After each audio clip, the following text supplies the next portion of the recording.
Um, dois, três e... Olá, sejam muito bem-vindos. Eu sou o Érico Thiago, moderador do canal Engenheiro Empreendedor, onde o nosso objetivo é abordar assuntos variados com a pegada para as mais diversas engenharias. Quem também apresenta este quadro é o engenheiro Diego Silva. Olá, pessoal. Eu sou o engenheiro Diego, sou engenheiro civil e sou um dos idealizadores aqui desse quadro também. E hoje nós vamos falar sobre um tema muito interessante com um convidado muito especial. Ótimo! O nosso convidado de hoje é o engenheiro civil Matheus Bravo de Aguiar. Boa noite, muito obrigado aí, Érico, obrigado aí, Diego, pela oportunidade. Estamos aí para agregar valor, ajudar sempre a engenharia civil. E como o Diego e o Érico já falaram, eu sou engenheiro civil, tenho especialização pela PUC Minas e estamos aí. É isso aí, Matheus. Sinta-se à vontade. Se você gostou ou gosta desse conteúdo, dê o seu like e já se inscreve nesse canal e receba as nossas notificações. É um prazer tê-lo conosco. Contamos com a parceria da Agilis BIM Engenharia Integrada e Engenheiro Empreendedor.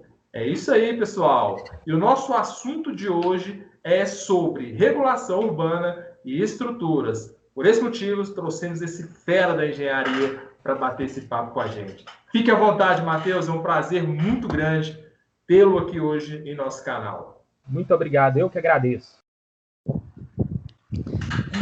Bom, Matheus, vamos começar aqui falando um pouco da universidade, né? Tem muitos de nossos que estão nos assistindo aqui ainda são alunos, outros já são formados, entendeu? Então, vamos falar um pouco do curso de engenharia, né? Um curso que deixa muita gente, assim, com frio na barriga, né? Não é fácil. Aí eu queria saber aí, você contar um pouco aí, quais os desafios do curso de engenharia, né? Dentro de uma universidade do poste da PUC Minas aí. Bem, o curso de engenharia, ele realmente é bem, assim, maçante, bem desafiador, exige muito aí o seu intelecto, mas foi na engenharia civil, no curso aqui na universidade da PUC Minas Barreiro, que eu comecei a desenvolver tentando, pelo menos aprendendo um pouco dessa visão empreendedora. Meu pai e minha mãe sempre falavam comigo o seguinte: forma, encara um concurso. Eles falaram tanto em concurso para mim que eu confesso que eu detesto essa palavra. Detesto mesmo essa palavra. E na PUC eu conheci assim, pessoas com essa visão assim, empreendedora. Vamos começar a empreender, vamos começar a criar soluções, vamos tentar ser mais autônomos, ter autonomia, essa é a palavra. E foi aí que surgiu aí a oportunidade, né, na própria PUC, meu primeiro trabalho aí de regularização de moradias, sem saber nada. Eu, assim recém-formado, eu já encarei logo o primeiro projeto e tem que pegar, tem que encarar, aparecendo as oportunidades assim, tem que encarar, mesmo não sabendo, você tem que botar a cara, porque é na experiência, a experiência é adquirida. E foi assim que começou aí a oportunidade aí para ingressar nesse ramo aí. E a engenharia civil é uma profissão perigo, sim. Depois que você é o RT, responsável técnico, ainda mais assim da minha área, assim, estrutura, assinar uma RT assim estrutural, você não pode errar a estrutura, não pode errar o cálculo estrutural, a responsabilidade é toda sua. Então, é uma profissão, assim, que demanda assim, um certo grau de responsabilidade, mas é uma profissão, assim, que te abre vários leques para você estar empreendendo, aprendendo, assim, a empreender. E eu sou ainda, eu sou um eterno aluno do empreendedorismo, eu posso dizer assim, porque a minha ideia mesmo é, por meio aí da própria engenharia civil, da construção civil, tá sempre crescendo e sempre tendo essa autonomia. Isso é muito interessante, né, Matheus? Que dentro ali da academia já despertou esse lado do empreendedorismo, mas também sem tirar as questões de desafios que a própria engenharia ela nos submete no dia a dia, né? E você que é um especialista na parte de estrutura, tá aí a grande importância, né? E literalmente falando, se você errar, a casa cai, né? A casa cai. A casa cai. Mas é uma área extremamente gostosa, né, e prazerosa de se trabalhar, além das diversas disciplinas que existem. Você comentou aí que você já foi logo de cara, já tendo seu primeiro desafio, que partiu dentro da universidade, dentro da instituição, que era uma regularização, que inclusive é até o tema de nosso bate-papo hoje. Como que foi isso? Qual foi a sensação? Como foi lidar com isso? E você falou muito bem sobre ser o responsável técnico. Para quem não sabe, o engenheiro, ele além de fazer todos os projetos, tudo aquilo que está voltado para a construção de algo, que seja uma ponte, que seja um edifício, que seja uma estrada, e além dele projetar aquilo, ele tem a responsabilidade técnica, quer dizer, ele assume aquele compromisso de qualquer coisa que der de errado, ele será um dos responsáveis, pode responder em função disso. Então a responsabilidade é muito grande. E para quem está iniciando é muito maior. Como que foi esse desafio aí para você? Quais foram os seus receios? Quais foram os seus erros e acertos? Conta um pouco para a gente aí. O bom desse ramo, no caso aí da regularização, é que te dá uma pequena brecha para você estar cometendo erros. Eu falo é o seguinte, mexer com órgãos públicos, você não pode cometer certos erros, mas você pode, assim, erros assim, pequenos, e você vai aprendê-los com o tempo, ele é propício, no caso aí de uma regularização de moradias. Por quê? Por que eu falo isso? Porque você pode estar fazendo uma medida errada aqui, certo? Que depois vai ter alguém para te consertar. Num cálculo estrutural, você não pode ter esse erro. Mas no caso aí de uma regularização, que é só questão assim arquitetônica, você vai adquirindo a sua experiência com o tempo.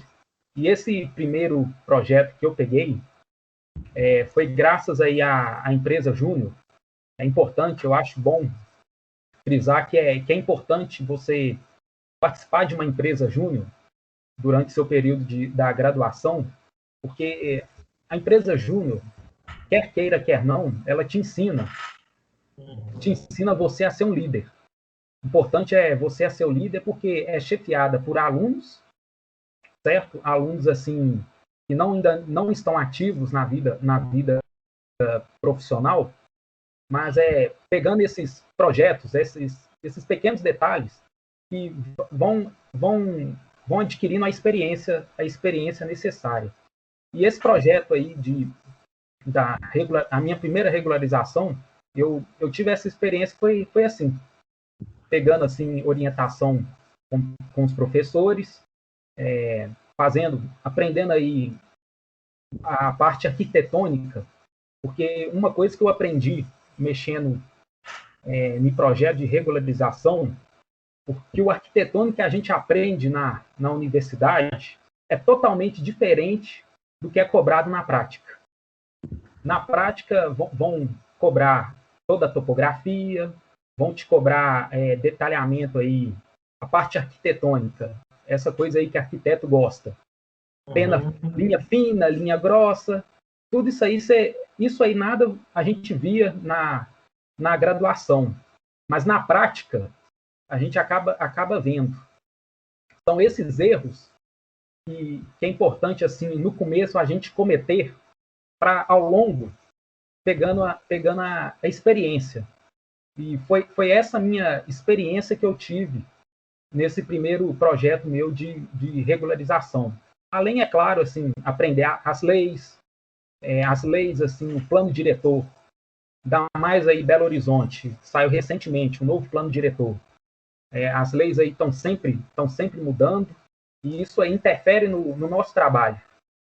Então, é importante não ter medo de pegar, certo? Não ter o receio de errar, mas sempre tendo a segurança, sempre tendo a precaução.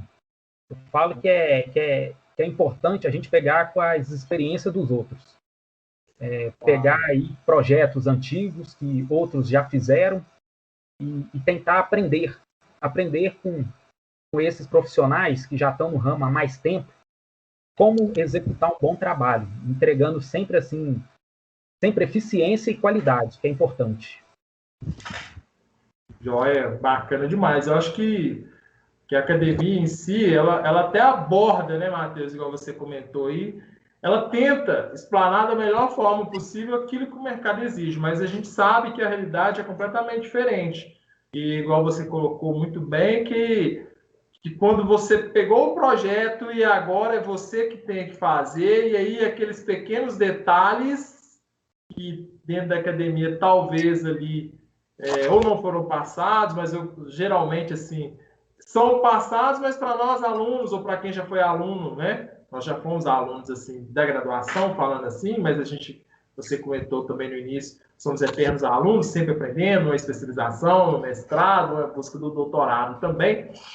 Mas muitas das vezes, em função do grande fluxo, a gente acaba passando, e aí na hora que você chega no mercado, você tem que fazer conforme as exigências, as leis, as normas, e aí onde é que a gente tem que colocar ou aprender como que se faz na realidade, né? Eu acho que é importante isso, né? Da forma que você colocou. E a importância também das empresas júnior, né? Das EJs, dentro das instituições, que ajudam também a fortalecer e encorajar os alunos. E os alunos também, alguns pode ser que não tenham uma vida ativa, mas tem outros que conseguem fazer essa divisão, ter uma experiência fora e também estar atuando na empresa júnior e trazendo essas experiências para outros alunos. Então, assim, é muito importante ter esse vínculo também com relação às empresas júniores. E o frio na barriga, né, Matheus? Indiferente se você é um aluno e principalmente quando você está agora, é um responsável técnico, eu acho que não muda, né? O primeiro projeto vem aquele friozinho na barriga, e agora? E aí? E agora? Eu comentei que um projeto de regularização te dá uma margem, entre aspas, para você cometer erros, mas isso aí porque foi um conselho que me deram. Pega projeto de regularização inicial, aprende toda a lei, a legislação, e te dá pelo menos esse parâmetro para você cometer pequenos erros. Eu tive a experiência, voltando agora um pouquinho, quando eu tive que assinar a primeira vez um projeto estrutural já é diferente. Projeto estrutural já não permite você cometer erros.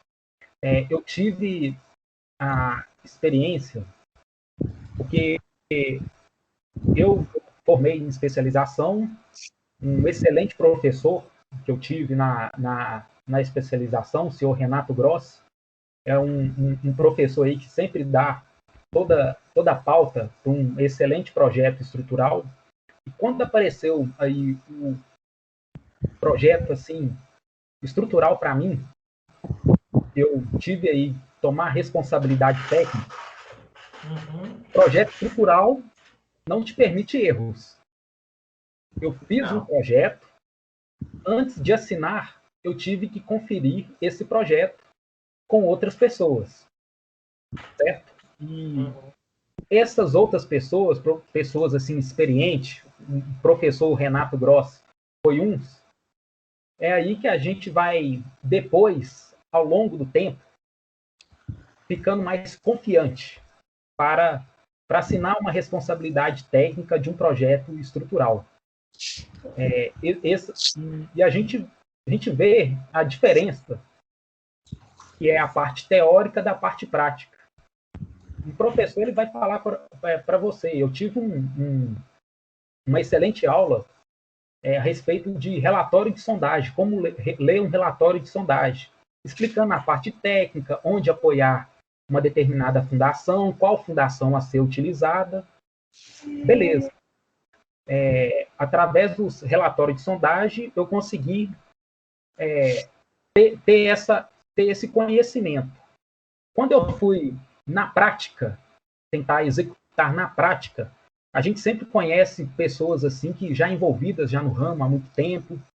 Quando eu mostrei um projeto uma vez, uma experiência que eu tive recente, quando eu mostrei um projeto para um sondador, olha só, uma pessoa que ele é executor de sondagem, ele chegou e falou assim para mim: não executa isso.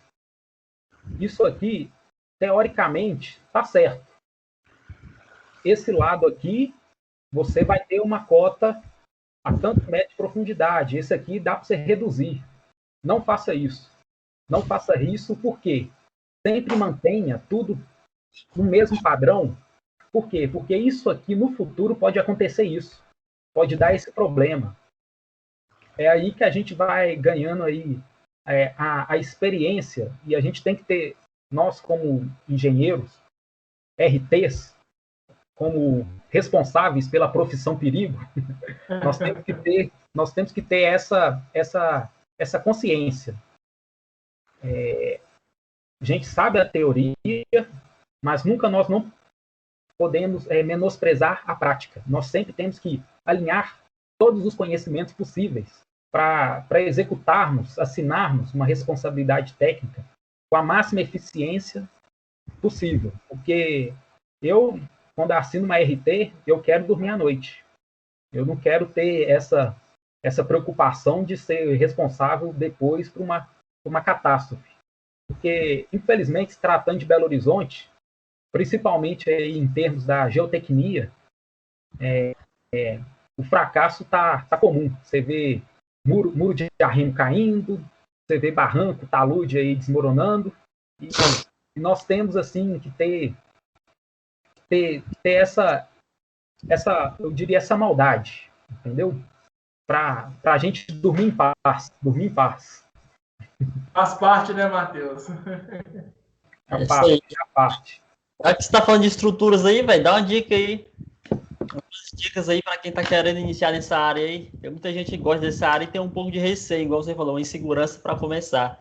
Dá aí umas dicas aí para essa galera aí. Não, a minha dica é estude bastante, porque é uma excelente área. Muita gente não gosta, tem receio de estruturas, mas é aquela área quando a gente vê os cálculos, vê aqueles momentos fletores, é aqui que tem que ter armadura, é aqui que a gente vai combater esses momentos. Eu, particularmente, acho fantástico com isso. A engenharia ela é fantástica, a engenharia das estruturas, principalmente. Perdão aí para quem gosta aí de água, para quem gosta aí de transportes, da parte da engenharia de transportes, mas a engenharia das estruturas é a que mais fascina, com certeza. Então, legal, Matheus, boas dicas aí. Matheusão, e essa questão aí que você falou, tem que gostar muito de estudar, né? O pessoal sente assim, não se sente muito confiante. Até mesmo na graduação, né? Quando você vai fazer aquelas matérias de resistência dos materiais, né? Eu lembro que a gente teve um pouco de medo, né? Naquele tempo lá, quando a gente estudava junto lá na PUC. E aí, quem deu muita confiança pra gente foi o professor, né? Que a gente teve sorte de pegar um professor muito bom, o professor William, na resistência 1 e 2, e também na 3 com o professor Wesley, que deram a matéria difícil, né? Se transformaram numa matéria fácil, entre aspas, né? Que fez a gente gostar e ganhar mais confiança para enfrentar as outras matérias que tinham futuro, né? Que a resistência dos materiais é uma matéria muito temida, né? Eu tenho uma seguinte opinião, que tem matéria que vale a pena você repetir de novo. Tem matéria que vale a pena você fazer 2 vezes. Ninguém gosta. Ninguém gosta de fazer É formal. Alto lá. Não, sim, ninguém gosta de fazer as matérias pela segunda vez, mas tem matéria que é essencial. Uhum. Eu diria aí que as resistências, as matérias aí de teoria, ela é essencial. Por quê? Eu posso dizer assim, olhando para mim, que eu sempre fui assim um excelente aluno assim de 90% para cima. Isso quando eu estava na quinta série, na quinta no ensino fundamental. Quando foi meu ensino médio, as notas foram baixando. Na graduação, quando chega nos 60, é 100. Quando você consegue o suficiente para passar, é 100. Mas mesmo você conseguindo essa média suficiente para passar, são matérias assim que a média, os 60%, não adianta. Você tem que estar sempre aprimorando, estar sempre revisando os seus estudos. E eu diria que as matérias aí de resistência dos materiais, as matérias aí de teoria, concreto, são matérias assim que você que é engenheiro, que gosta de estruturas, são matérias que não vão sair da sua vida mais. São matérias assim que, se você gosta mesmo, faz uma especialização, faz um mestrado aí focado aí nessa parte aí de estruturas. Alguns preferem estrutura de concreto, outros estrutura de madeira, outros já gostam de metálica. Tenta sim especializar, mas essas matérias propriamente ditas, resistência, isso aí não vai sair mais da sua vida como engenheiro, não vai mais sair. Acho que quando você coloca essas questões dessa comparação que você fez da sua vida, é mais assim, né, em termos de conhecimento, né? Olha, se você não está sentindo confiança nessa disciplina, que era extremamente importante, dependendo da sua situação, refaça, porque esse conhecimento vai fazer parte da sua vida e é extremamente importante, que eu acho que é isso que você quis dizer, né, Matheus? Com relação a essa parte de estrutura, resistência, essas coisas todas, né? Eu particularmente, tem matéria que para mim é difícil aprender de cara. Tem gente, aqueles alunos expert, que o professor fala, ele já sabe. Eu não sou assim. Eu não sou assim. Professor tem que falar uma, duas, 3 vezes para eu entender, se possível a 4ª vez para fixar. Então, tem coisa que é importante sim estar repetindo. Tá repetindo para aprender mesmo. Claro. Gente, dá licença, eu estou tomando água, como eu tenho cálculo renal, então eu tenho que estar constantemente tomando água, me hidratando, aí o meu copinho aqui é generoso, mas fique à vontade vocês também aí, tá? Porque o papo aqui é meio descontraído mesmo.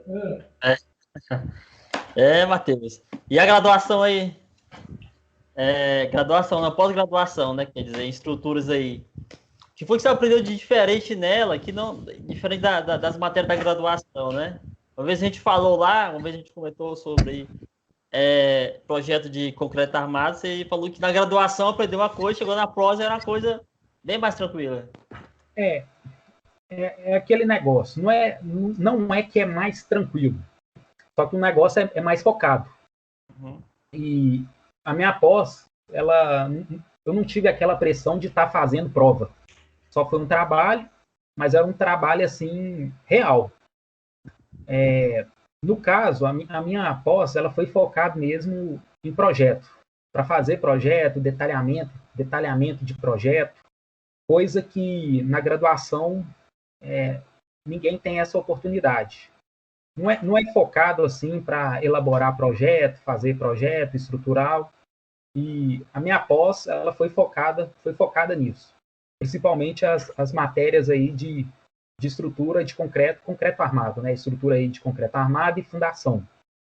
Foram mais assim focadas assim para detalhamento, porque o cálculo em si, em estrutura de concreto, ele não muda muito. É porque tem professores que têm um jeito estar passando o detalhamento, o cálculo estrutural de um jeito.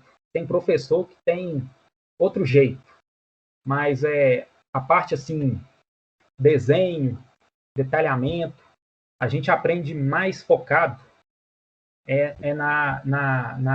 na pós-graduação. A gente aprende a entregar um projeto para um cliente, entendeu? Tudo conforme assim, normativo, todas assim as notas assim, quadro de notas, ferragem, a gente aprende tudo. É na pós-graduação. Assim, eu acho que é importante a gente estar tendo esse bate-papo, principalmente voltando à nossa época de graduação, que a gente vai... faz parte do bate-papo, já está lembrando, porque tem muitas pessoas que podem estar nos assistindo ou que estão nos assistindo, que são estudantes também de engenharias mesmo, porque são as mais diversas. Eu acho que falou que a engenharia tudo muda, indiferente para que área e para que atividade, porque é pesado, não é fácil. Qualquer tipo de engenharia, falou que a engenharia pode ter certeza que o bicho pega mesmo, né? Então a gente está voltando ali na época de graduação, com os grandes mestres que nós tivemos grandes aprendizados, que nos ensinaram e que nos deram a bagagem para hoje sermos o que somos. Claro, cada um com sua especialidade. O Matheus, que é da parte de estrutura, também tem uma boa bagagem nessa parte de regularizações, e que é importante que também vamos abordar. O Diego também na parte de BIM, parte de gestão, assim como eu também gosto muito dessa parte de gestão, parte de orçamentação, BIM também, e estou começando a gostar de águas. A gente sempre fala assim, né? Porque engenharia a gente acaba dividindo, né? A parte de estruturas, parte de águas, solos e tem mais uma. Elétrica. Ah, sim, mas tem uma outra que eu não me recordo agora, mas depois a gente... as partes de ambiental, né? No caso, a gente teve uma boa base nessas questões, nessas disciplinas de ambiental. Mas, Matheus, dentro da sua experiência profissional, assim, o que você vê hoje de grande dificuldade,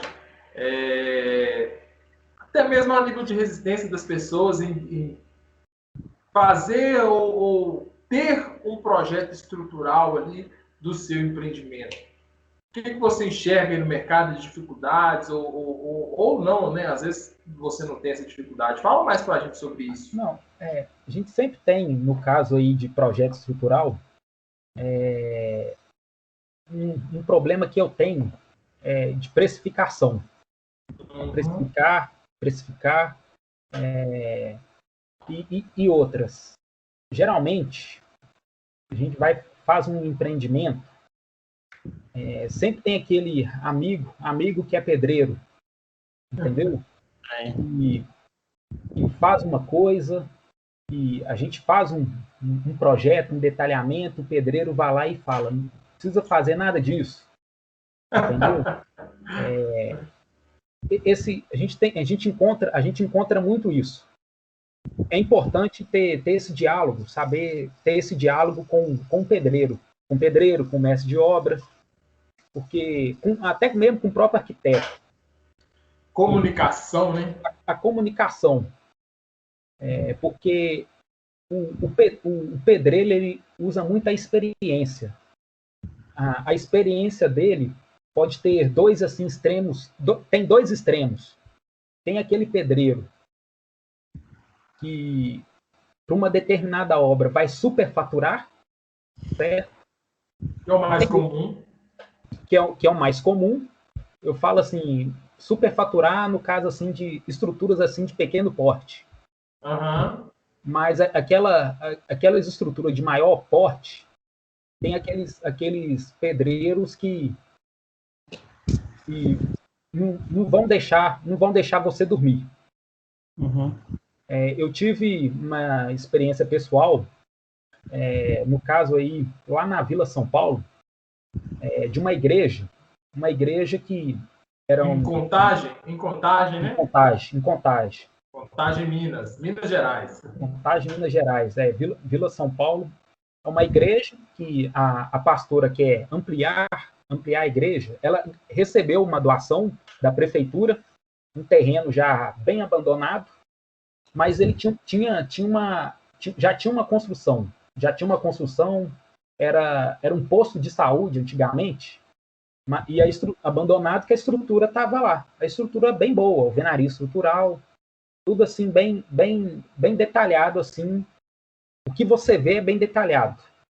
Uhum. A pastora queria ampliar, fazer mais um andar para cima, e ela chamou, no caso, um engenheiro e chamou um pedreiro. Eu tive a conversa com esse pedreiro. O pedreiro aqui deu todo para a parte de execução toda. Ele falou, tem que fazer um assentamento aqui ao redor, vai levantar mais uma parede, aí faz a escarificação, coloca os pilares aqui, tudo certinho, faz embaixo aqui, dá para fazer uma viga baldrame, tudo certinho. Ele ia executar isso, sendo bem robusto, ok, bem robusto, a estrutura em cima não vai cair, não vai manter intacta, porém ele deu uma solução para a fundação. O que mais pega em obra, assim, é a fundação. Eu pedi o relatório de sondagem para a pastora me mandou um relatório de sondagem que a estrutura certa a ser executada ali seria uma estaca 18 metros. 18 metros, uma 18 fundação metros de profunda, né? Porque é bem fundo, nível da água bem superficial, SPT aí bem fraco, o SPT só foi ficar bom mesmo a partir depois dos 18 metros, e eu fiz um projeto estrutural aí para aguentar aquela estrutura de cima. O pedreiro, ele deu uma solução que ele só injetaria um concreto a 6 metros de profundidade. Entendeu? Ele alegou foi o seguinte, que ele já tinha feito essa estrutura pro filho dele, do filho dele, e a estrutura manteve intacta. Ok. A estrutura em si ia ficar intacta mesmo. Aquelas vigas 20 por 40, aquele pilar bem armado. Porém, a parte de fundação, que é uma parte mais técnica, ia comprometer a obra como um todo. Entendeu? Por isso que é importante ter sempre esse diálogo. A solução executiva dele, excelente. Excelente em termos, em uma parte. Mas é o seguinte, a fundação, a parte técnica tem que ser executada isso. Não pode ser executada aquilo. Entendeu? Mas dá para ter o diálogo entre o pedreiro e o engenheiro, que outra coisa que tem mais briga é arquiteto com engenheiro. O arquiteto gosta da curva, o engenheiro detesta a curva, o engenheiro gosta do quadradão mesmo. E a estrutura interfere na arquitetura, a arquitetura interfere na estrutura, vice-versa. Sempre tem que ter esse diálogo que é propício para ter desentendimento entre o engenheiro e os demais trabalhadores dessa obra, entendeu? É uma discussão mais acalorada, né? Mas que tende a convergir para algo bom, né? Tende a convergir para algo bom. Cada um tem a sua visão, entendeu? Claro. Mas é importante cada um demonstrar a sua visão. Sim. Mostrar a sua visão. Demonstrar a sua visão e dentro da engenharia provando se é viável ou não, né? Se é viável ou não. As discussões ali. Mas o responsável técnico, né, o responsável pelo projeto, o responsável técnico, que toma a decisão final, claro, com análises, né? Com análise. Sempre olhando aí. Engenharia é a segurança e a economia. Os dois têm que caminhar junto. É lógico que a segurança é mais importante do que a economia. Mas por isso que existem as técnicas, diferentes técnicas. Você vai fazer uma coisa técnica olhando sempre a segurança. Mas tem várias possibilidades que tornam viável economicamente, porque a economia economia conta. A economia é extremamente importante, onde que a segurança e a economia, parte técnica, a segurança e a economia vão caminhar juntas. Sim. Mas sempre segurança em primeiro lugar, sempre, né? Sempre. Claro. Eu não sei se você chegou você chegou a pegar algum daqueles projetos da nova 381, da BR 381?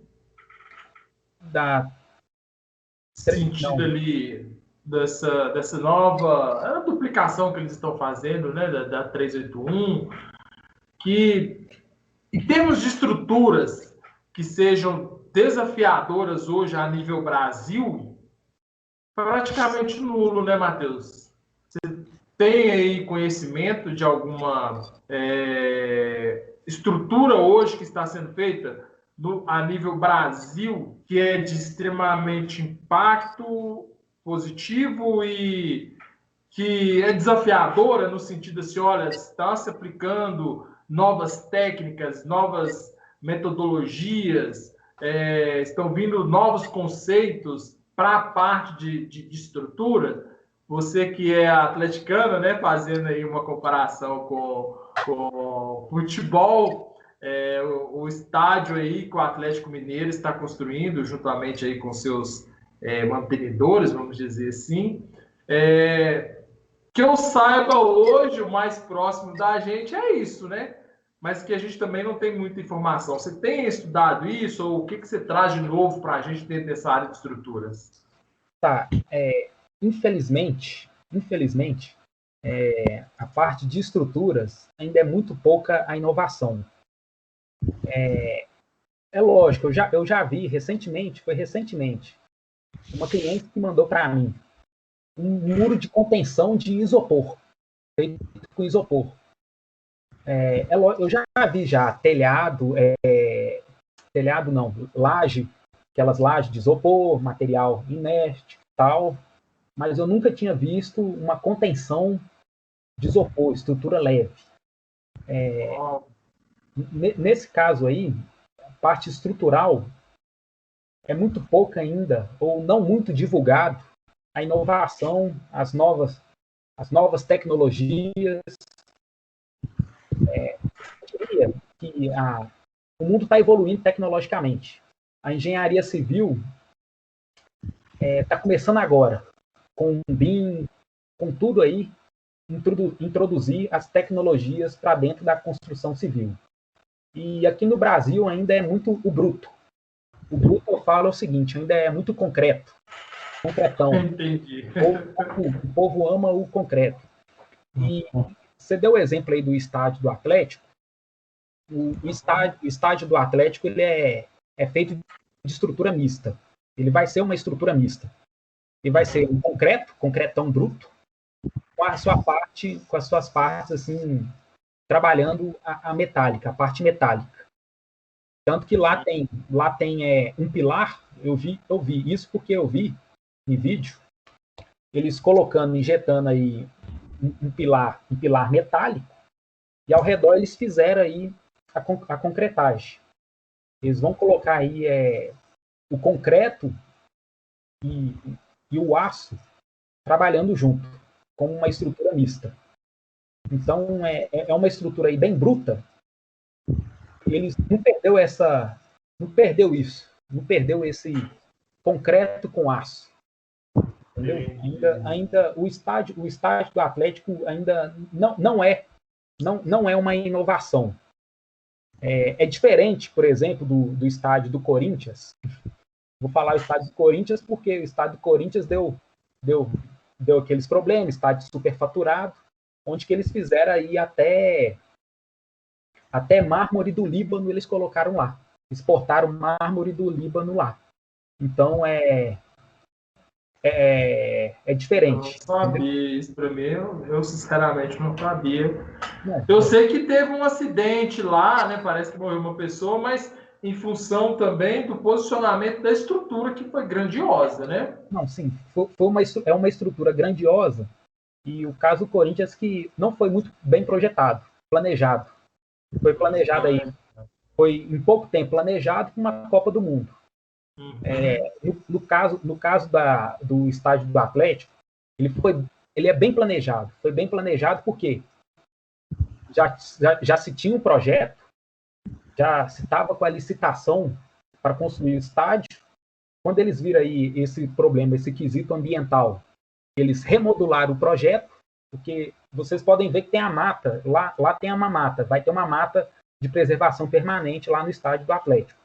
Aquela mata, ela não ia ser naquele lado esquerdo. Pegando a BR, a mata está no sentido esquerdo.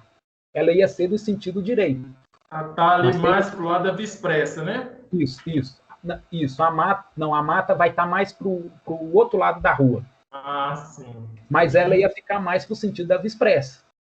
Entendeu? Mas teve um problema ambiental e eles tiveram que reformular o projeto. O estádio ia ficar em uma posição, eles tiveram que inverter para outra posição. Foi uma coisa planejada, entendeu? Uhum.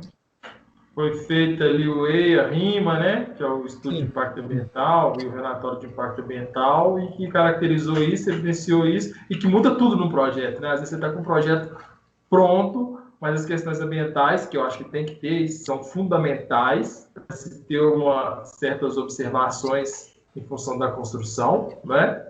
E que tem que ser levado em consideração, sim, porque é importante. Claro, com algumas ressalvas, porque existem processos que são extremamente morosos e tem coisas que não sei se são tão importantes assim. Quando eu digo não são tão importantes, não é minimizando, mas aí tem que ver se realmente se faz necessário. Mas, da forma que você falou, então houve um outro planejamento e uma nova estruturação para estar atendendo esse novo posicionamento, porque muda tudo, né, Matheus? Não é simplesmente pegar e virar ele aqui, tá tudo certo, e é isso. Porque aí você tem cargas, você tem estruturas, você falou ali que você está trabalhando com estruturas mistas, e aí talvez num ponto de sondagem dê uma diferença, então muda, né? Muda. A estrutura em si do estádio assim não mudou, mas a posição acaba que você depois tem que fazer reprojetar o projeto estrutural, porque talvez assim a parte do centro ia ter mais carga, mas agora mudou, entendeu? A carga toda vai estar para o outro lado. Acontece isso. Ainda mais aí com aqueles efeitos eólicos, efeitos do vento que lá tem. Saudade aí das aulas de aço, né? Estruturas de aço. O efeito do vento naquela região causa. Tem esse problema. Entendeu? Entendi. Matheusão, muito bom aí o apanhado que você fez aí, essa aula que você está dando pra gente aí. Vamos falar agora de um pouco de regularização?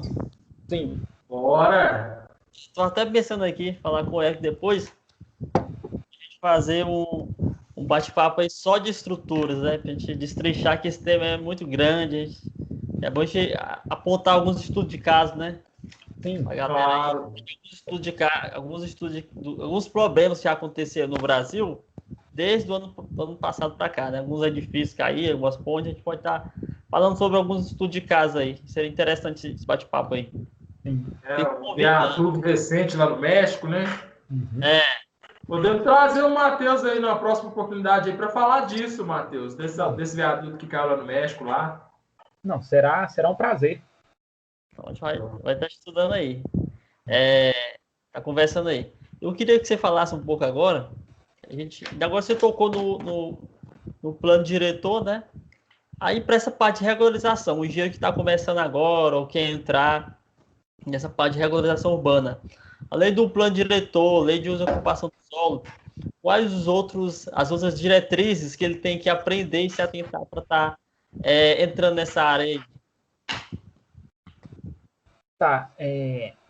No caso aí, o que é mais importante mesmo é aprender aí o plano diretor. Você falou aí da lei de ocupação do solo. Pode dar só uma pincelada do plano diretor para a galera aí, uma pincelada rápida aí. Tá. Toda cidade acima aí de, se eu não me engano, 30 mil habitantes, ela tem que tem que ter o plano diretor. Esse plano diretor, ele determina aí a lei de uso e ocupação do solo. Vou dar um exemplo. Você tem um terreno aí de 360 metros quadrados, você não pode construir 360 metros quadrados no local inteiro. Você tem algumas diretrizes para cumprir. Afastamento frontal, afastamento lateral, afastamento de fundo, alguma parte tem que ficar intacta, e você tem uma área específica para estar construindo, para estar fazendo a sua edificação. O plano diretor, ele, no caso aí da parte da regularização, estou trazendo para a parte da regularização, mas creio eu que ele engloba muito mais coisa. O setor ele é bem mais extenso do que isso. Mas é trazendo aqui para a parte da regularização. No caso aí da regularização, o que é desafio para mim, foi desafio para mim, principalmente na última vez que eu fiz um projeto aí de regularização, é porque o plano diretor, a nova lei mudou. A lei mudou e, com isso, algumas partes gráficas, eu falo partes gráficas o seguinte, a gente sempre tem que fazer um projeto arquitetônico do local, da edificação que vai entrar com o processo de regularização perante a prefeitura, e a parte gráfica ela mudou muito.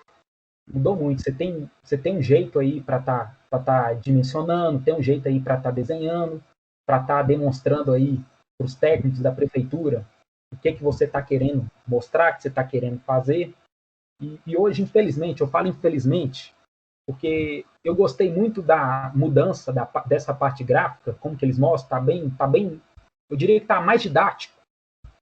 Só que ferrou para muita gente.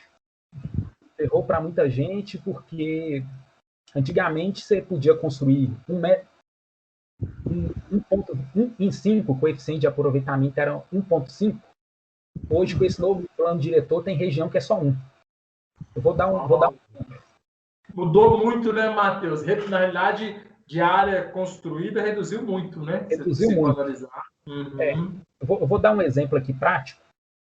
Um terreno aí de 360. Você podia construir aí... Antigamente, tinha um coeficiente de 2, no local que tinha 2, você podia construir 720 metros quadrados tranquilo. Claro, respeitando os afastamentos, né? Respeitando o afastamento, respeitando de área permeável, esse trem todo. De área permeável, 1,5 aí, 540 metros quadrados de área construída. Você podia construir. Hoje, com 1, é 360, reduziu muito. Se você já tem uma residência antiga, que vai encarar esse novo plano diretor, e se passar desse coeficiente, o que acontece? Você paga uma multa.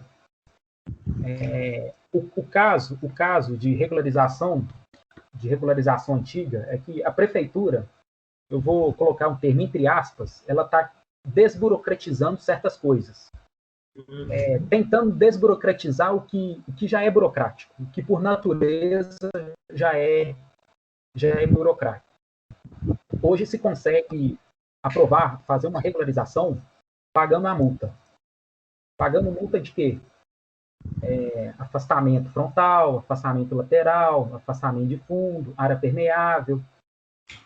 Se um terreno antigo ele não tem isso, hoje o proprietário ele somente paga a multa, ele já consegue a sua baixa, já consegue a sua regularização.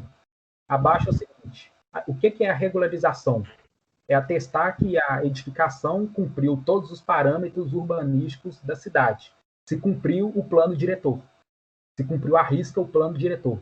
Essas edificações antigas, elas não vão cumprir esse novo plano diretor. O que a prefeitura dá, diria assim, dá de privilégio para essas construções, para incentivar a ter a baixa? Você vai pagar multa de acordo com a irregularidade que há na edificação. Entendeu? Você vai pagar a multa. Qual que é o valor dessa multa? Depende muito da localização, depende muito do valor venal do imóvel. Em alguns alguns parâmetros até mesmo do ITBI do imóvel. Depende. Tem pessoas assim mais de baixa renda, que a prefeitura ajuda mais ainda. Se hoje tem um proprietário de um terreno, de uma edificação que vai regularizar a sua construção, ele só tem essa edificação, ele é dono, proprietário somente desse imóvel. E o valor venal desse imóvel é até R$ 30.000, por exemplo, ele consegue até isento de multa, até isento de valor de multa, mas desde que ele siga essas diretrizes, seja o único imóvel dele e o valor venal não passe desse valor. Aí a prefeitura dá esse privilégio para a pessoa conseguir a certidão de baixa, porque a regularização é um documento no final que a pessoa vai receber o famoso habites, que a construção está seguindo os parâmetros urbanísticos da prefeitura. Por que é importante ter essa certidão de baixa? Uma eventual venda, a pessoa quer mudar de casa, vou vender esse imóvel, ela consegue o financiamento do imóvel somente por meio desse documento de baixa.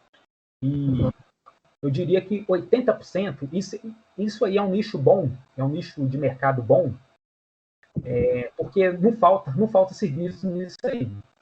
Se você tem uma boa propaganda, tem realmente nesse tipo de serviço, você não deixa de ter trabalho, de ter serviço com regularização, porque eu diria que 80% das construções de Belo Horizonte, Contagem, Betim, região metropolitana em si, a maioria é tudo irregular. A maioria não tem um habites abaixo de construção. Então é um nicho assim bom para ser explorado. Sim. É importante ressaltar, né, Matheus, que regulariza, mas como existe o plano diretor, no plano diretor engloba praticamente tudo ali naquela cidade, né, um meio de estar organizando, uma forma de estar planejando a cidade, é como se fosse assim, ó, se na sua cidade não tem o plano diretor, mas existe o código de obras, o código de posturas, onde é que você busca ali uma referência em relação à legislação com relação a imóveis e moradias, regulação fiduciária, né? Fiduciária, se não me engano, depois eu vou ver se essa palavra é isso mesmo. Mas lembrando que, principalmente em BH, Belo Horizonte, e acaba que as outras demais cidades acabam seguindo, cai-se na parte de regularização até antes de agosto de 2019, né? Isso. O novo plano diretor recente, ele permite conseguir essa regularização em construções acabadas desde que, do período de agosto de 2019, não tenha tido nenhuma modificação. Ou seja, se a sua construção foi feita até agosto de 2019, você consegue, pela lei da anistia, o que é a lei da anistia? É exatamente isso aí que a gente está falando, pagamento da multa. Você pagando a multa, consegue a regularização. Uma informação aqui, que no caso de regularização, são leis municipais. Cada cidade tem a sua. Tem parâmetros que é bem idêntico. Vou dar um exemplo. Contagem aqui, Belo Horizonte. Parâmetro aí de afastamento frontal, a lateral, é o mesmo. Praticamente é o mesmo. A distância exigida é a mesma. Só que são leis municipais e acaba um serviço sendo um pouquinho diferente do outro.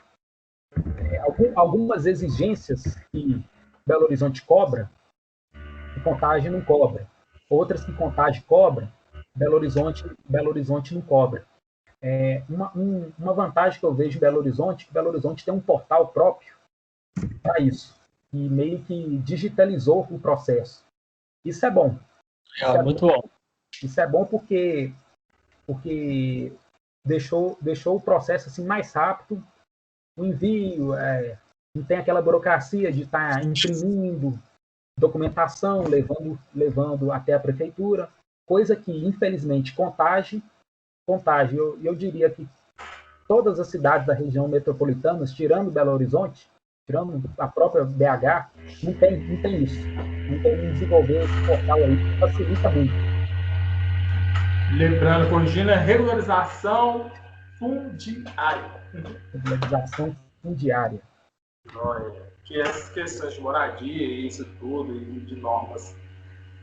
E é um mercado muito amplo, né? Igual você falou, enfim. O que você observa quando você chega aí para fazer uma visita técnica e já vai vindo lá, porque com a experiência que você já tem, você já bate o olho e já vai vendo, ó, com isso aqui nós vamos ter problema, isso aqui vai ter que mudar, porque é também um impacto para as pessoas, né? Para os clientes, vamos dizer assim, tem que mudar muita coisa, né? Principalmente porque tange ali a passeio, a fachada frontal ali, que normalmente é um dos que mais pega, né, Matheus? O passeio principalmente. Passeio eles têm até uma fiscalização à parte para tratar com passeio. Porque Boa. passeio se tem Belo Horizonte, principalmente, assim, é que esse passeio tudo irregular, tem que pular degrau para você passar de um passeio para o outro. Uhum. Isso aí é totalmente irregular e tem uma forma certa para isso. Tem uma forma certa do passeio para você sair do vizinho para seguir o fluxo. Passeio é causa aí de muito problema em Belo Horizonte. Muita obra assim já deu indeferido por causa problema aí de passeio. Mas passeio tem a vantagem seguinte, é porque é adaptável. Adaptável é o seguinte, dá para a pessoa fazer a modificação.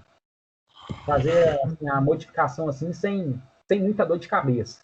A dor de cabeça mesmo o parâmetro técnico. Eu acredito que isso é um problema nacional, né? Não é nem só de Belo Horizonte, mas de uma forma geral aí, a nível nacional, região metropolitana, e vamos supor, Brasil, né? Já teve muita gente que caiu, quebrou a perna assim, quebrou o pé e denunciou o dono do passeio, entendeu? Foi culpa do seu passeio. Eu caí aqui e machuquei.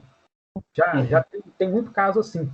E é responsabilidade dele, né, Matheus? Ele é responsável, né? Eu acho que existe também a falta de informação, é aquilo que você tinha comentado, que muitas das vezes é algo que eu comento muito com as pessoas. Olha, geralmente as pessoas não têm o hábito de buscar um técnico, um arquiteto ou um engenheiro para estar elaborando os seus projetos. Eles simplesmente pegam o pedreiro e quer fazer a casa, ele quer construir a casa. Então, vai pelo conhecimento do pedreiro. Tem muitos pedreiros, mestre de obras, e que tem um conhecimento bacana, que pôde trabalhar com pessoas, ou que fez curso, que se qualificou, se aperfeiçoou, que consegue ter um pouco assim, de informações para a construção de um imóvel, de uma edificação. Mas grande parte não. É um dos grandes problemas hoje também na engenharia civil, essa questão de qualificação. Então, ele simplesmente coloca na mão do pedreiro, que não são todos, mas que uma grande parte não tem esses conhecimentos técnicos, né? Plano diretor, afastamento, como que se tem que fazer. E aí ele acaba executando do jeito que ele acha que tem que ser e vai, né? Sim. E onde é que acaba, assim, caindo na irregularidade, vamos dizer, né? Na irregularidade e no futuro vai ter esse problema. Vai ter esse problema. Porque a pessoa pode não preocupar com isso hoje, mas com o passar do tempo, ele vai ter que regularizar, que seja para uma venda, que seja para uma partilha de bens familiares, de alguma forma, vai ter que ser feito. Né? Isso você falou aí de partilha de bens, e o que mais tem gente pedindo para regularização é problema de inventário. O juiz aí exigiu o inventário. O juiz exigiu a regularização habis. entendeu? E é um item do processo todo, né? Que é um item de todo o processo. É mais parte jurídica, mas que incomoda também, que tem que ser feito. Tem que ser feito. E uma coisa que, nesse caso, muita gente pergunta, eu consigo esse habits daqui a 4 meses? Eu consigo esse habits daqui a quanto tempo? Isso aí a gente não sabe. A gente não sabe. A gente não sabe porque o habits em si não é responsabilidade do engenheiro. A responsabilidade, assim, eu falo o seguinte, ele não tem o controle do processo. Ele é um processo, assim, da prefeitura, de um órgão. Dentro desse órgão, tem sub-órgãos. Entendeu? A parte de vistoria, que não conhece o examinador do projeto. Entendeu? Para passar para o examinador, tem que dar o deferido na parte da documentação. Entendeu? São vários processos, são vários subprocessos dentro de um processo que a gente não tem essa noção de tempo. Como se diz, né? O engenheiro ele vai fazer tudo aquilo que determina a legislação, vai colocar conforme norma e legislação, mas as avaliações se tornam um processo moroso e que difícil de quantificar em termos de prazos, porque não depende, né? Depende do órgão público, da prefeitura avaliar e falar, olha, está ok ou não está ok, eu tenho que corrigir isso, eu tenho que corrigir aquilo, e é um dos gargalos que a gente tem também, né? É um dos gargalos. E que acaba, muitas vezes, aí gerando trabalho, retrabalho, porque documentação, o projeto arquitetônico, assinatura das RTs, isso tudo é responsabilidade nossa como engenheiro. Só que quem vai analisar a documentação é quem vai analisar o projeto é outro, quem vai fazer a vistoria não é nem o examinador do projeto, é outro, entendeu? Aí o ruim da regularização é isso. Eu diria assim, o que pesa na regularização é isso. Mas o que traz aí que eu vejo aí de ponto positivo, que a pessoa assim, experiente, já tem a experiência, ela já sabe qual serviço que é e já sabe como montar a sua prancha, entendeu? Aí acaba sendo ela acaba sendo um serviço assim bem mais rápido, no caso aí do serviço do engenheiro propriamente dito, do que o serviço da própria prefeitura. E a prefeitura ela torna o serviço moroso. Setor de documentação pode demorar uns 2 meses para entregar, para encaminhar para o setor, para dar o aval para o setor de exame e analisar os projetos. O setor de exame dos projetos demora não sei quanto tempo para dar a primeira resposta. Depois eles dão a primeira resposta, pede uma correção, você tem um prazo aí para entregar essas correções, e depois o outro aval, eles demoram mais não sei quanto tempo. Aí acaba gerando aí, sendo um processo bem moroso. Mas é um nicho grande de mercado, porque tem muita gente precisando de regularização. A gente vê que a prefeitura tem se esforçado, né? Porque eu acho que é sempre as prefeituras das grandes capitais que puxam, né? Que alavancam isso a maioria das vezes. Claro que tem outras cidades também, ou que fazem parte de regiões metropolitanas, outros de interior, que também são destaques. Mas a gente vê que Belo Horizonte tem se esforçado muito nesse sentido, né? De melhoria. Porque o processo ele é burocrático, né? São várias etapas, várias pessoas, vários setores. Claro que a ideia, o objetivo ou a entrega final é que seja o melhor possível, que tenha uma maior organização e controle, né, Matheus? Que antes as coisas também tinham controle, mas não é tão sofisticado igual hoje, em função das novas tecnologias que a gente tem, né? Sim. E hoje, além de falando em tecnologias, em função de pandemia, eu acredito que assim, a pandemia, claro, que é um momento muito complicado, mas ela também trouxe muitos avanços, né? Hoje a gente faz mesmo as vistorias em si online, né? Hoje as vistorias são online e o exame de projeto, a gente tinha que ir lá, hoje não precisa mais, hoje ele é online também. E, por incrível que pareça, isso é opinião minha. Cada um pode ter a sua opinião. Vistoria de projeto online é ruim. Exame online, excelente. Excelente, eu acho que veio para ficar.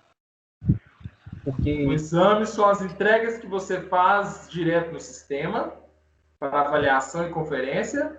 não, o exame é tem um examinador, o examinador checou o projeto e ele vai demonstrar, falar para você as correções.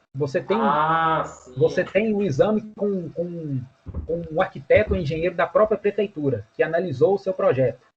Que E vai dar você faz isso o via projeto. sistema. Isso. Ele Né?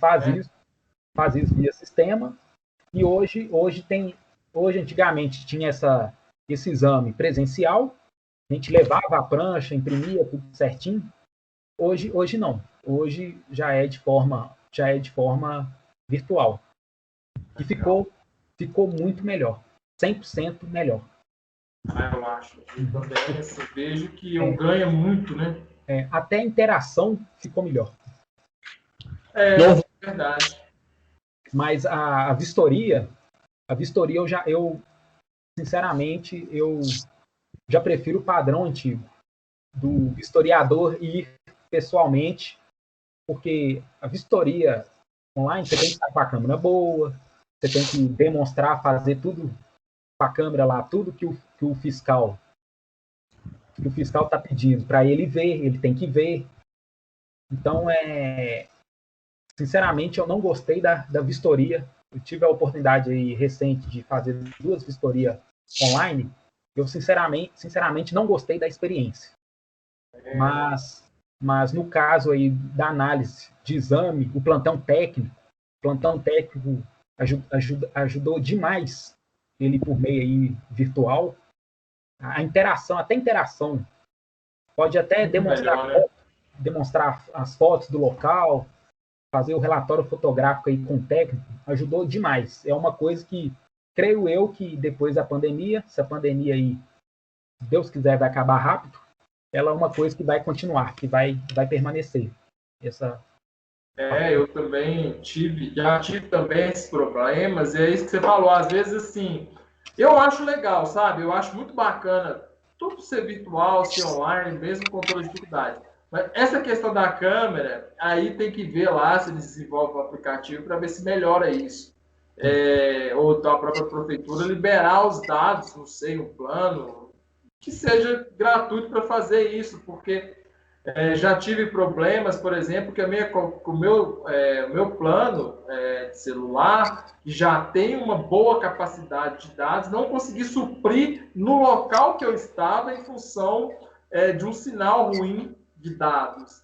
E como a gente tem que ficar movimentando muito dentro das residências ou dos empreendimentos para poder fazer a vistoria, nem sempre também o cliente pode prestar o Wi-Fi dele, mas nem sempre o ponto está próximo da gente, o ponto está muito distante do Wi-Fi dele.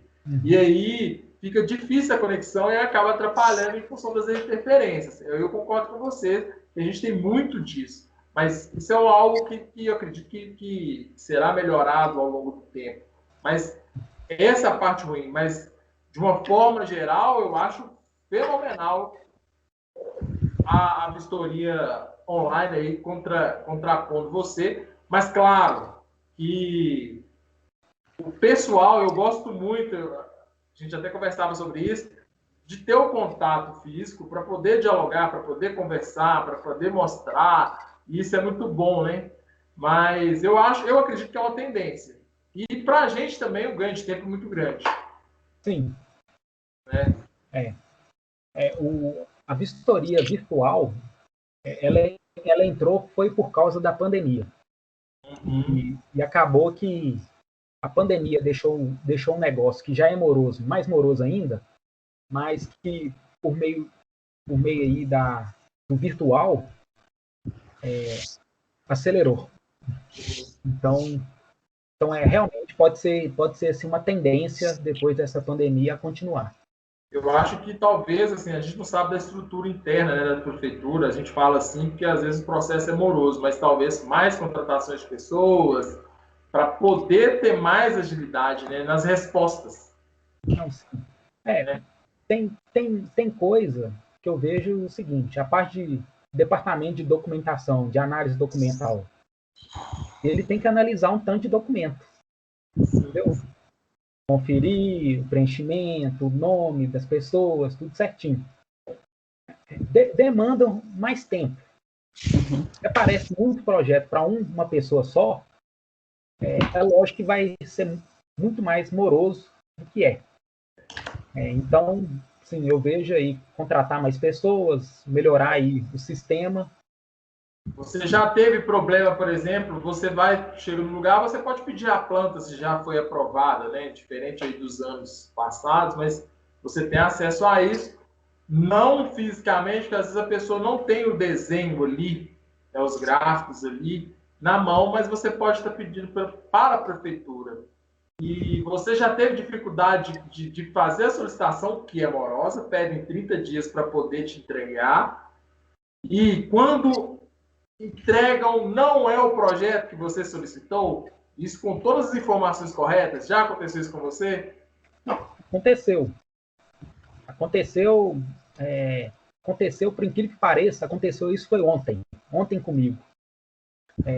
Eu solicitei uma cópia, o pedir para a prefeitura cópia de um projeto não é complicado.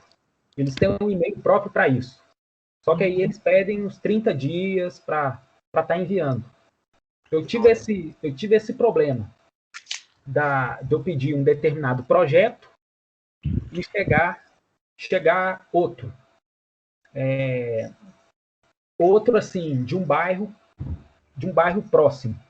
Eu pedi um projeto aqui de um condomínio no Barreiro, chegou, foi de outro prédio do bairro do Jatobá.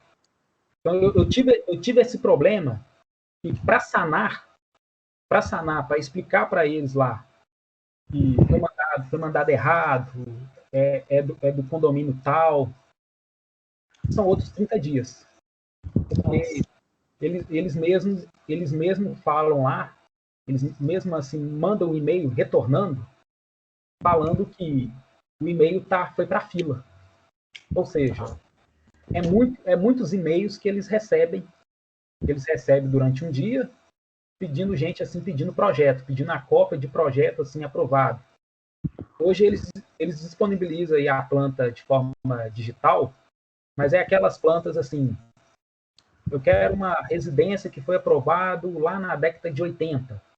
Eles vão mandar a planta que foi aprovada na década de 80. Talvez aí a gente nem vê direito.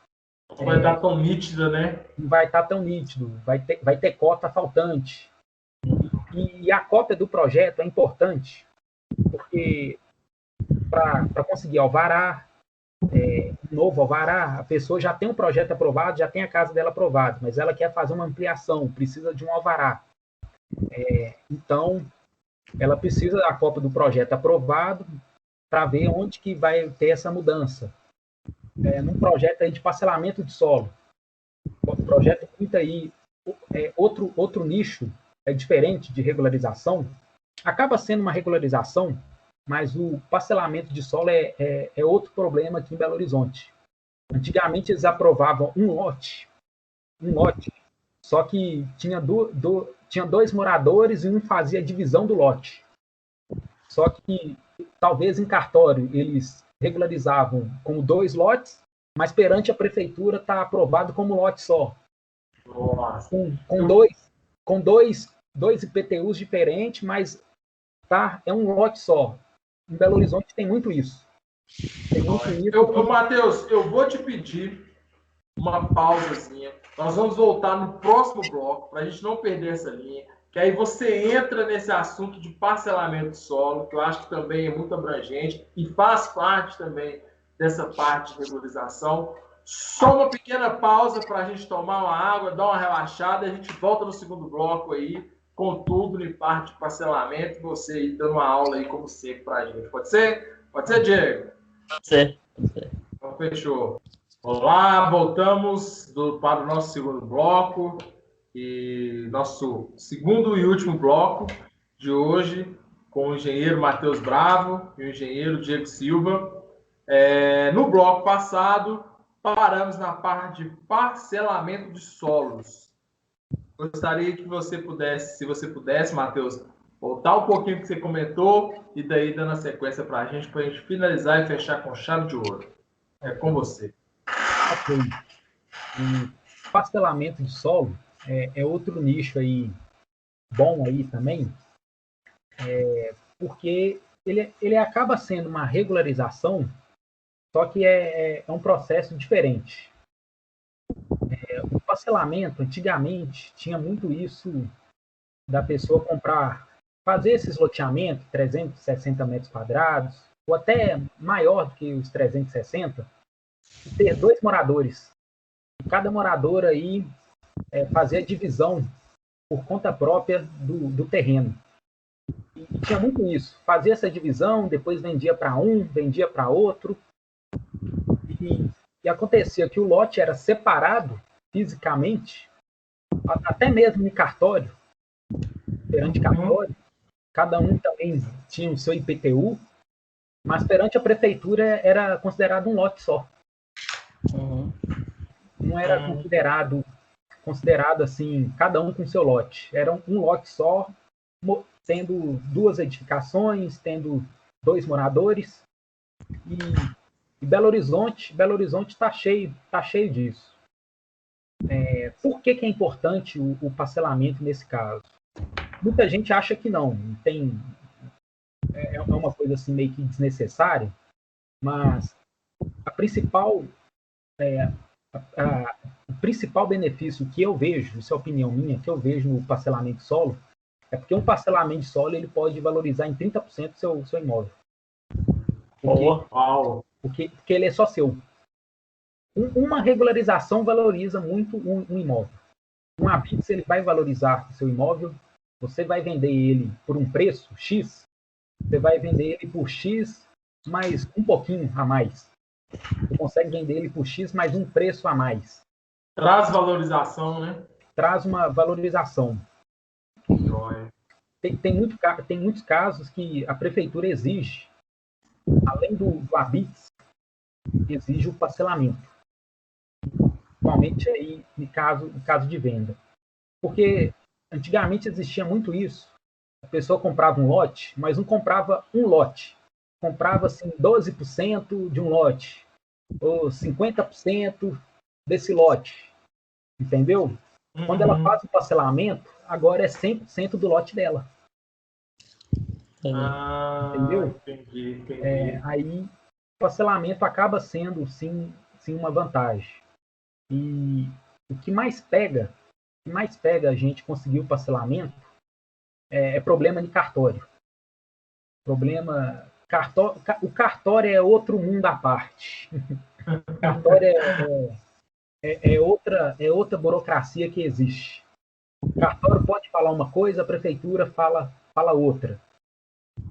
Mas para processos da prefeitura, é necessário você estar regular com o cartório. E acaba acontecendo muito isso. Não se conversam, mas um depende do outro, né? Tipo assim. Isso.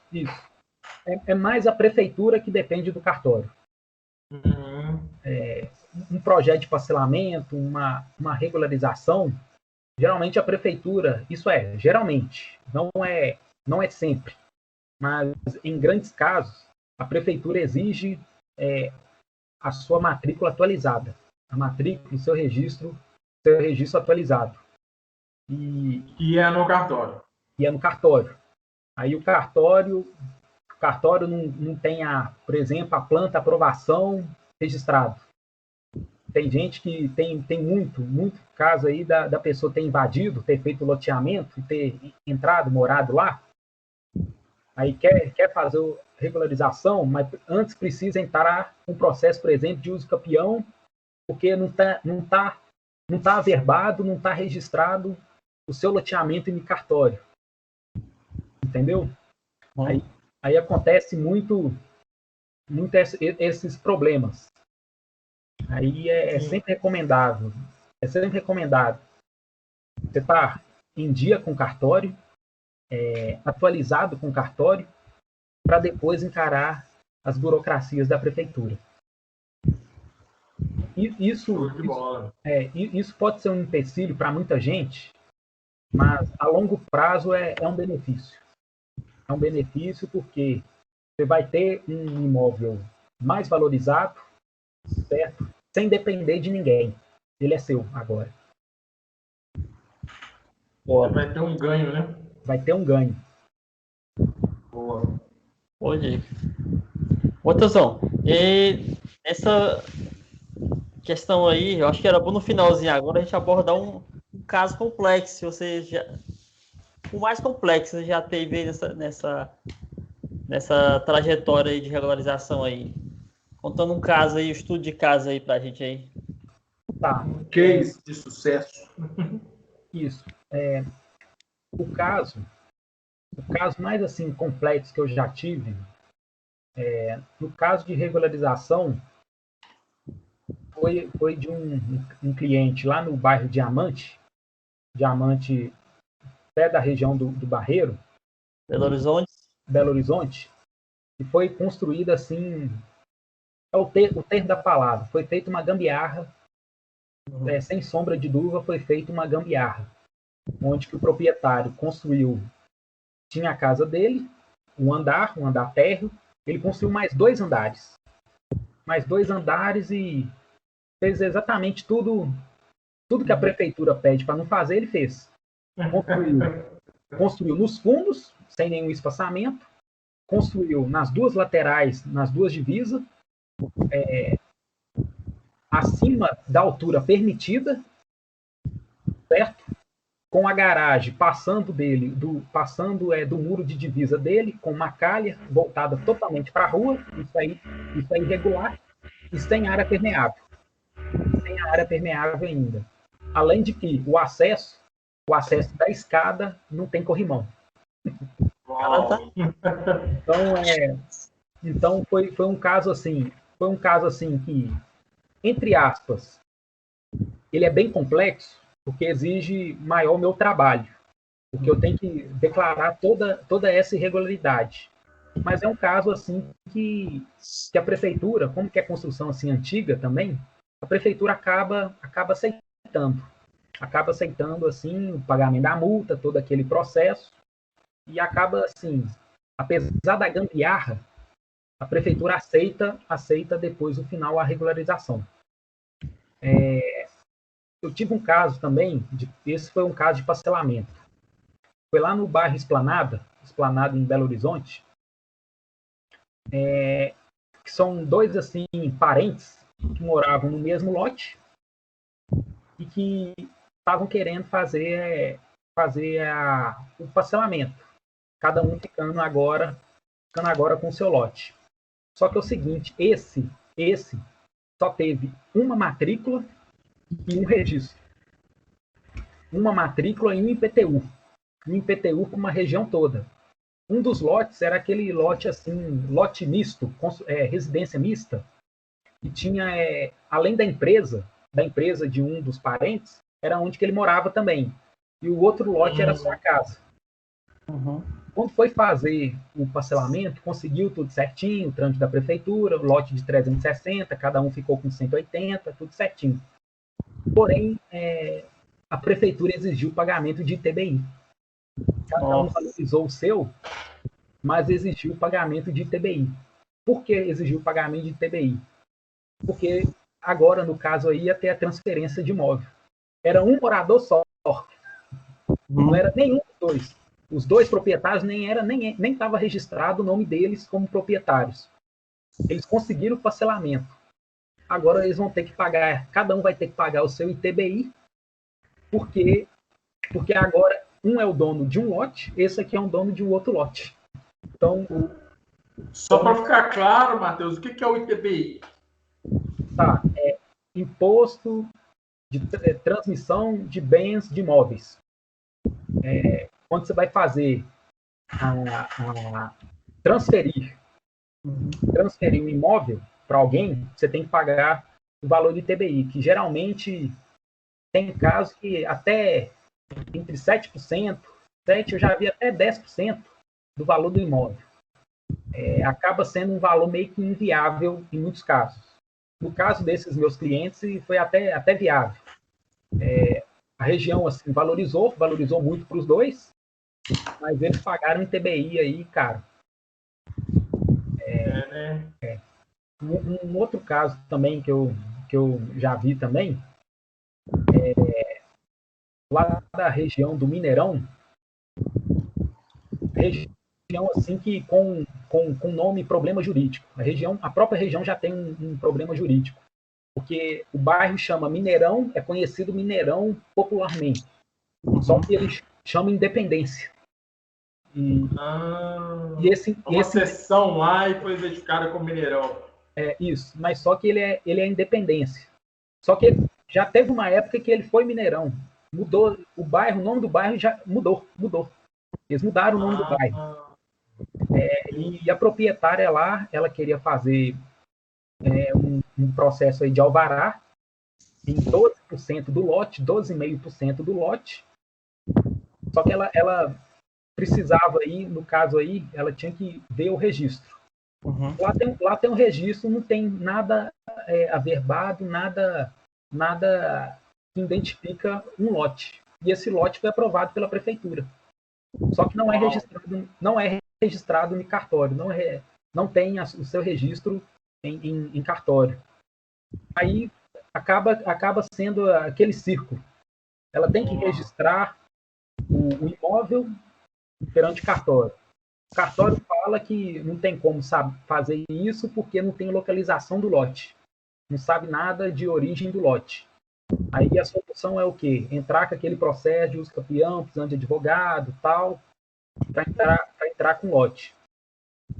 Aí, para depois a proprietária conseguir o parcelamento, para depois ela conseguir a regularização. Mas o caso dela, como que é um alvará, ela não vai conseguir regularizar, mas ela precisa de um alvará para terminar de concluir a obra dela, ela conseguiu meio que se isentar. Mas é um caso bem complexo. Esse aí é um caso bem complexo. Resumidamente, já vai ter que pegar e fazer tudo que não foi feito lá atrás, caiu para ela resolver, e acaba que todo mundo vai estar envolvido no meio ali, né? Os donos dos lotes todos, eles estão meio que envolvidos, porque se ela quiser regularizar, hoje a prefeitura é o seguinte, antigamente era conhecido como proprietário. Todos os proprietários tinham que assinar, tinham que estar em aval. Hoje eles não usam o termo mais proprietário, eles usam o termo requerente. E o requerente pode ser qualquer um. Qualquer um assim, entre aspas. Eu posso ser o requerente, desde que eu tenha um aval de um dos proprietários. Entendeu? Entendi. Então, isso aí a prefeitura facilitou. Mas, nesse caso específico, é burocrático. É burocrático porque envolve cartório, envolve parcelamento, envolve alvará, depois, se quiser entrar com processo de regularização, envolve muita coisa.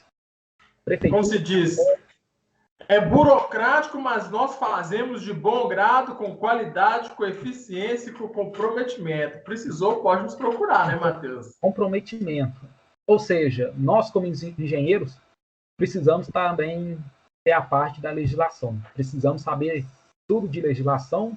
Engenheiro é a profissão mais completa, engenheiro civil.